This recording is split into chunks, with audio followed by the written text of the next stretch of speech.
Xeyirli günlər. Mən Pərviz Nuriyev.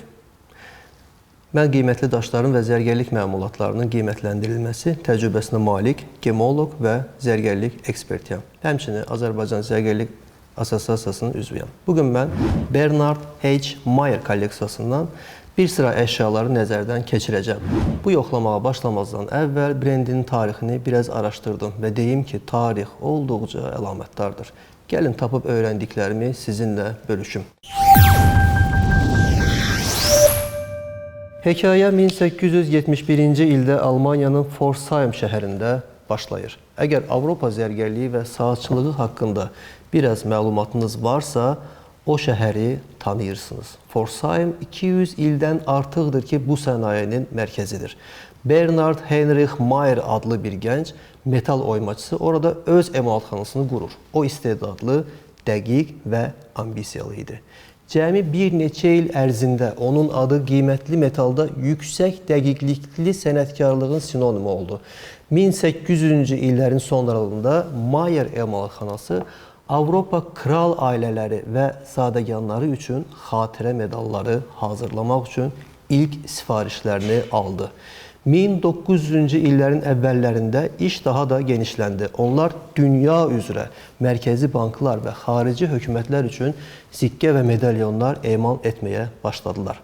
1936-cı ildə Bernard H. Mayer Olimpiya oyunları üçün medallar hazırlamağa başladı. Düşünün, Olimpiya medalları. Sonraki 10 illiklər ərzində onlar Charles de Gaulle, Konrad Adenauer, Roma papası 2. Johann Pavel, John Kennedy və Şahzadə Diana kimi şəxsiyyətlər üçün xatirə medalyonları hazırladılar.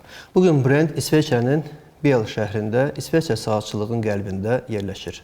Həm incə İsveçrə saatları, həm də zərgərlik məmulatları istehsal edir.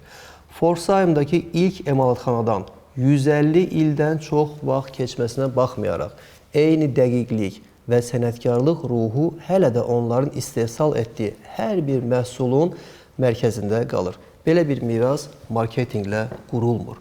O, sənətkarlıqla qurulur. Bugün mən sizə bunun nə demək olduğunu dəqiq göstərəcəyim. Amma məhsulu ilk dəfə əlimə almazdan əvvəl vacib bir şeyi qeyd etmək istəyirəm. Bu bölgədə biz adətən zinət əşyasını çəkisinə görə qiymətləndirməyə meyilli oluruq. Neçə qram qızıldır? Bu, təbii bir sualdır və kütləvi istehsal olunan zərgərlik üçün çox vaxt düzgün yanaşmadır. Lakin zərgərlikdə tamamilə fərqli bir kateqoriya da var.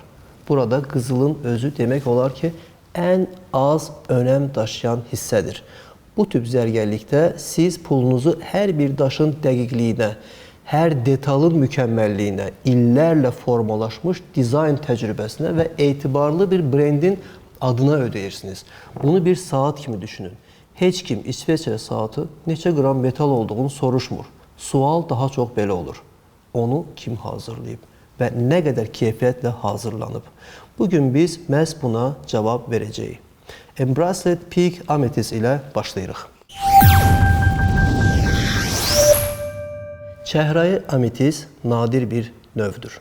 İlk dəfə yalnız 2017-ci ildə Argentinada kəşf edilib.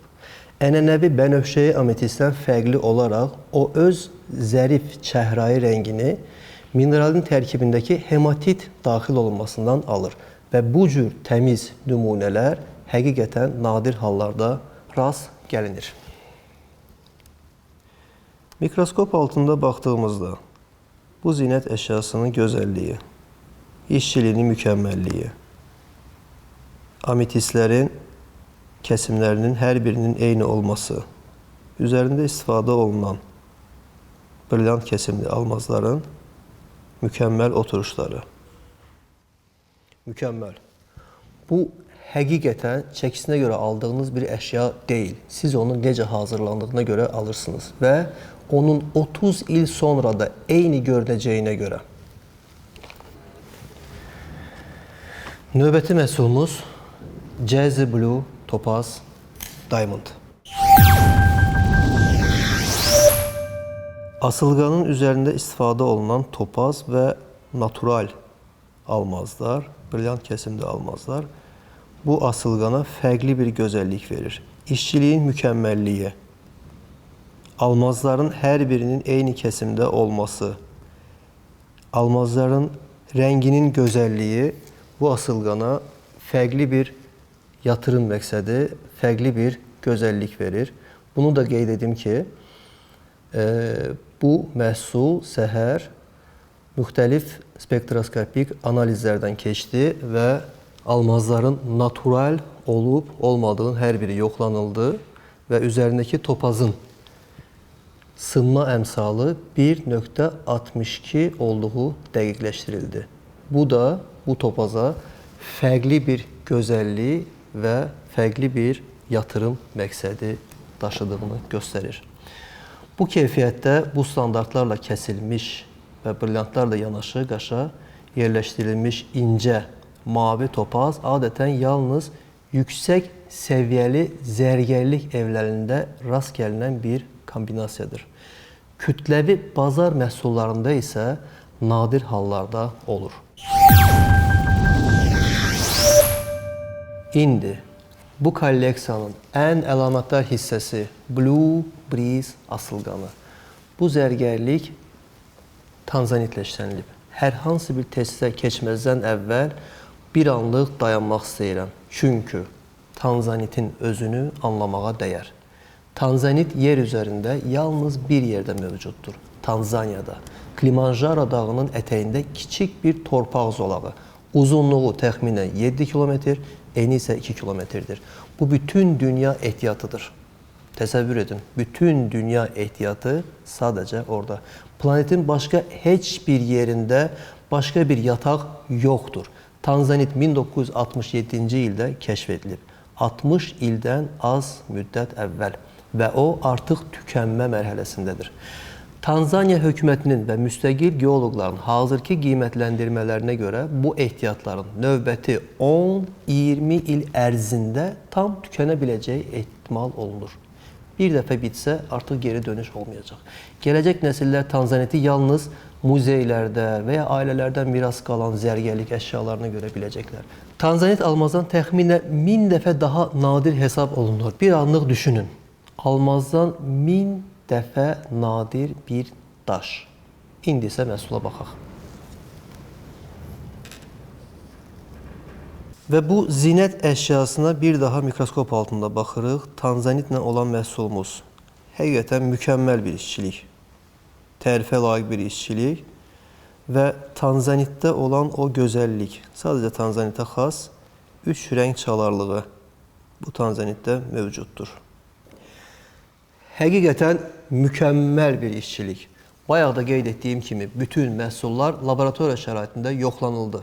Hazırda əlimdə olan bu məhsuldur. Tanzanit 1.69-dan 1.70-ə qədər sınma əmsalı olan bir zeozit növüdür. Nəticə laboratoriyada 1.1697. Tam aralıq daxilindədir. Həqiqi tanzanit təsdiqləndi. Mikroskop altında heç bir daxil olma yoxdur. Tanzanit almaz kimi eyni aydınlıq şkalasına görə dərəcələndirilir. Keyfiyyət müstəsnalıqdır. Mən hər həftə peşəkar olaraq zinət əşyalarını yoxlayıram və məni heyran etmək asan deyil. İstənilən bazara gedib qızılı qramla ala bilərsiniz. Qızılın öz dəyəri var və siz həmin dəyəri ödeyirsiniz. Amma belə bir əşyanı əlinizdə tutanda hiss etdiyiniz şey fərqlilikdir. Almaz təbii, yoxlanılmış və təsdiqlənmişdir. Tanzanit yer üzündə ən nadir minerallardan biridir və getdikcə tükənir. Böyüdücü altında sənətkarlıq qüsursuz görsənir. Dizayn isə 150 illik təcrübəni daşıyır. Kütləvi bazarda olan zinət əşyaları qızıl və almazdan ibarət ola bilər. Amma bu yalnız maddi dəyərdir. Bugün alıb sabah satılan zərgərliklə saxlanılan və nəsildən nəsilə ötürülən zərgərlik arasında böyük fərq vardır. Qızınıza verəcəyiniz, onu da öz qızına ötürəcəyi, ailə tarixinin bir hissəsinə çevrilən bir əşya məhz bu fərqi yaradır. Bu belə bir əşyanı sadəcə qram qiymətindən ayıran əsas məqamdır. Əgər bunu 10 üzərindən qiymətləndirmək istəsəniz, 10 verərdim. 100 üzərindən 100 verərdim.